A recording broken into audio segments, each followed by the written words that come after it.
Adrian knew Adela Rogers St. John. And Adela knew a lot of people in Washington, D.C., and particularly a congressman. And so she called him and said that I would come to Washington and talk to them about this problem. And because part of the problem was the war was going on, and they had great long lines of people trying to come into the United States, and if a child got adopted, he had to go at the end of that line. Right. But when I went there, the congressman had a big outdoor picnic type thing, and they were all out there, and I got to tell all of them that when a child is to be adopted, he's not a communist, he's not a, there's no problem here. He'll be whatever his parents bring him up to be. Right. He'd be a wonderful American. Right. So actually that got a law passed that would allow the children to come in who were to be adopted, not at the end of the line. Right. Right. And that was 1953. Yes, that was 1950. That was really the first law that Yeah. addressed Right. specifically international adoptions. Right. And I've got to stop again. Okay. I need some water here. Now, what are we Hold on starting? just 1 second. Down and 5, 4, 3.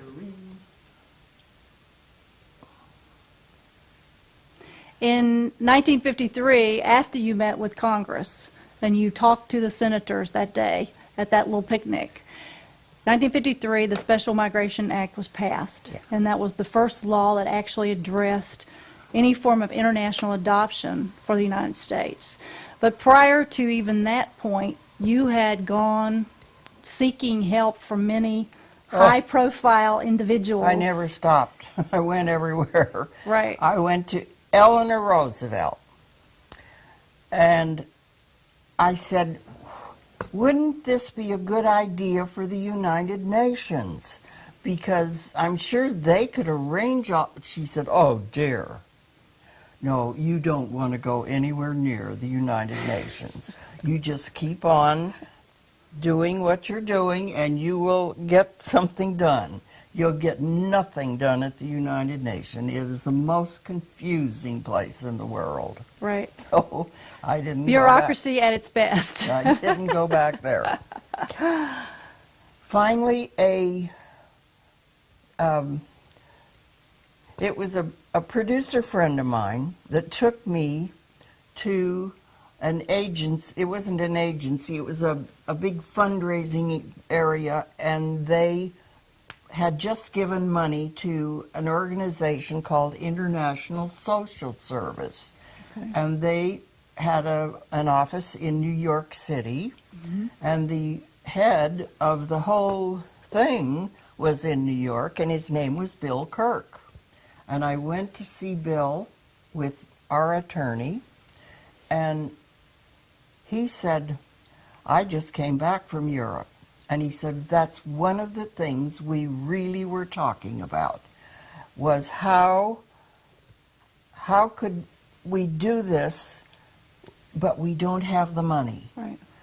We know the social workers, we know how to do the whole job, but we don't have any money. Now, if you could help raise the money, we could get the job done. I thought, I'll do what I can. And I left, and I thought, I've never raised a penny in my life, and I haven't got a clue. I went back to Adrian. And I said, how do we raise money? And she was just thrilled at what Bill Kirk had said. He was the first person that just thought, yes, this is Right. the right thing It can to be do. done. Yeah. It's doable. So she then introduced me to Marilyn Hinton, she knew the world. She was Miss Social whatever. She knew everybody. And she even was helping a very wealthy man who had just come to town and he didn't know people. So she would have little parties at his house.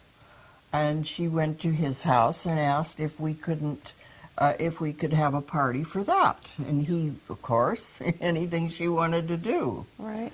So we had a meeting, and Hedda Hopper was there, and Adela Rogers St. John was there, and a lot of other people that she'd invited that I'd never even met, didn't know them. Mm-hmm. And other people were doing all this, but I just was the one suggesting, knocking on the door. Yes. So I explained what the idea was, and that if we could raise the money, Bill Kirk and his organization could get it going. Right. So we did. And then Adrian knew some more people. Vicki Rosenberg. She went to her and told her what we were trying to do. And Vicki said, well, I'm not very good at chapter things and a lot of women together working, but she said, if you'd get several of the people that will sell ads, I'll put a book together, an ad book, and we can raise a lot of money with that, which she did. She did. It was, she did. Right. And Marilyn Hinton became the first chapter president in Los Angeles. And that was the very first chapter, and we had a party that was unbelievable. And WAIF was born at that moment. WAIF was born. And now tell them what WAIF stood for. Well, It's an acronym. actually, the name means a child without a home. Okay. And that was our original idea. And then somebody else dreamed up that all these letters should mean something, so they said it was the World International Adoption Okay. Fund. Okay. And so if we had one chapter going, I thought the studio was sending me to all these things to do things for a different picture. Mm-hmm. And I said, okay, I will go only if I can have an open ticket to go wherever I want to go afterward. And that was what caused Howard Hughes wasn't so happy about that. That was the thing that caused the thing you in opened the up book with. that we said earlier, yes. And pretty soon, Edith Lynch, that had written that, is the same gal that became, she was my publicity person. Mm-hmm. She traveled with me, and she became a WAIF board member. She became impassioned Yes, absolutely. for the cause. And that party we had so many stars. I know Clark Gable was there, Gregory Peck, on and on and on, and just a huge, big, beautiful crowd of people. Right. Vincent Price, Robert Mitchum, and Dorothy, just on and on. So you had support from the Hollywood community. That sure did. And then when they were sending me other places, if I had my free ticket to go, I would go. That's how we got a Chicago chapter going. Mm-hmm. We got a New York chapter going. Somebody in New York would know someone who put on a party, and I'd tell the people what it was about. And then the ones that wanted to would join, and the ones that didn't, they would just want to go to the party. Right. That's okay. Right. You're still supporting. That was a good Yeah. thing. Now, And we had a chapter in Hawaii and San Francisco and Seattle and Palm Springs, all over. all from the very beginning, from your efforts, obviously. If it hadn't been for you, none of that Well, would have happened. If it hadn't been for the Lord, he wouldn't have Right. rubbed my nose in it. Right, right, right. See, you know the problem. You know what's wrong, and you know maybe how it could be fixed. Right. So you'll find that if most people, most charities of any kind, have started with somebody who either their mother had this problem, or they did, or Yes. you know. Yes, there has to be a passion there. Right. From Right. some place. And so at that point, there was a period there when it became evident to the social workers and others who had been working with WAIF for a while that our foster care system here in the United States needed the same help Yeah. that you had been doing on an international level. Well, actually, what had happened is they had to okay the parents. And then ISS was, WAIF was like a chapter out of ISS. They were our parent organization. And Bill Kirk was an angel. He was like a father to me. I adored him. Right. And the agency people had to okay the parents, Right. but the others were bringing the children in.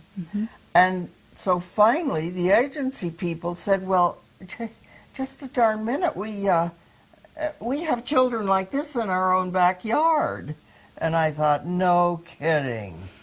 Yeah, hello. So from then on, actually it was 1977, we only placed children and worked with children in the United States. And the numbers just kept going up. Wow. And so you created this wonderful event called Parties in the Park in your Oh, yeah. primary No, that cities. that was a social worker who Okay. had this wonderful idea, and she gave it to us, and that's what we did for years. You'd get a great big park, you'd get children that are all available for adoption playing, and we'd have an animal or two, and we'd have things for the kids to do, and they would play games, and we had the adults that had already had their homes okayed. Right. So they were there, and they might come and think they wanted a little boy or something, and they'd fall in love with a little girl that day. Right. And they couldn't say, would you like to come home with me? Right. Right. They were forbidden to do that, but they could get the child's name because they all had their name on, Right. and then they could go to the agency. And it was the Los Angeles County Adoption Wow. was doing this, and they would produce the children, and we put the party on for them. Wow. And then we Amazing. had our own balls and whatever to raise the money. Right.